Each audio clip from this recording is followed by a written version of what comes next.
Hi అండి. Instant గోరింటాకు అప్పటికప్పటికే పిల్లలకి ఏదైనా ఫంక్షన్ ఉన్నప్పుడు కానీ త్వరగా మనం చేయాలనుకుంటే ఇది చాలా యూజ్ అవుతుందండి. చాలా బాగా పండుతుంది కూడా, ఎర్రగా బాగుంటుంది. ఇది ఎలా తయారు చేయాలో ఒకసారి చూద్దాం. ఒక గిన్నె తీసుకొని దాంట్లో కొంచెం చింతపండు, అలాగే 5-6 లవంగాలు, 1 స్పూన్ సోంపు, అలాగే అదే స్పూన్తో 2 టీ స్పూన్ల టీ పౌడర్ వేయాలండి. ఈ ఇంగ్రీడియంట్స్ తోటి కొంచెం వాటర్ వేసుకోవాలి. కొంచెం వాటర్ వేసుకొని గ్యాస్ మీద పెట్టుకొని ఉడికించుకోవాలండి. ఇది ఉడికిన తర్వాత కాసేపు పక్కన పెట్టేసుకోవాలి. పూర్తిగా చల్లారిన తర్వాత వడకట్టుకోవాలి. వడకట్టుకున్న తర్వాత ఆ రసాన్ని తీసుకోవాలండి. తీసుకొని కొంచెం మనం వేరే గిన్నెలో తీసుకొని ఆ రసాన్ని కొంచెం వేరే గిన్నెలో తీసుకొని మంచిగా ఎర్రగా ఉంటుంది కదా కుంకుమ, గోపురం కుంకుమ కానీ మంచిగా ఎర్రగా ఉండే కలర్ కుంకుమ తీసుకోవడం వల్ల మంచిగా ఎర్రగా బాగా పండుతుంది. తీసుకొని దాన్ని బాగా కలుపుకోవాలి. మనకి కావాల్సిన కన్సిస్టెన్సీలో కలుపుకోవాలి.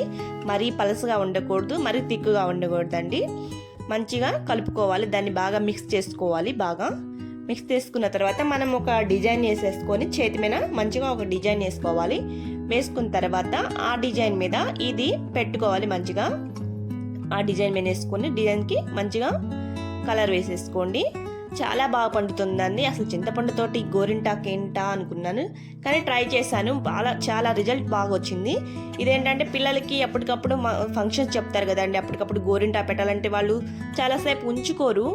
ఇది అనుకో 5 మినిట్స్కి మంచిగా బాగా ఆరిపోయిన దాకా ఉంచేసి కడిగేసుకుంటే బాగా ఆరిపోయిన తర్వాత పిల్లలకి పొడిగా వచ్చేస్తుంది. తీసేసిన తర్వాత వాటర్ వేసుకొని కడుక్కుంటున్నాను. చూడండి, చాలా బాగా పండిందండి, ఎర్రగా వచ్చింది. ఇది కానీ మీకు నచ్చితే మీరు కూడా ఒకసారి ట్రై చేయండి. పిల్లలకైతే ఫంక్షన్కి చాలా బాగా యూజ్ అవుతుంది. వాళ్ళకి కూడా రిస్క్ ఉండదు. ఎక్కువసేపు పెట్టుకోవాలంటే వాళ్ళకు ఇబ్బందిగా ఉంటుంది కదా. ఇదైతే త్వరగా పెట్టేసి త్వరగా ఆరిపోతుంది, బాగా కూడా పండుతుంది. నచ్చితే లైక్ చేయండి, సబ్స్క్రైబ్ చేసి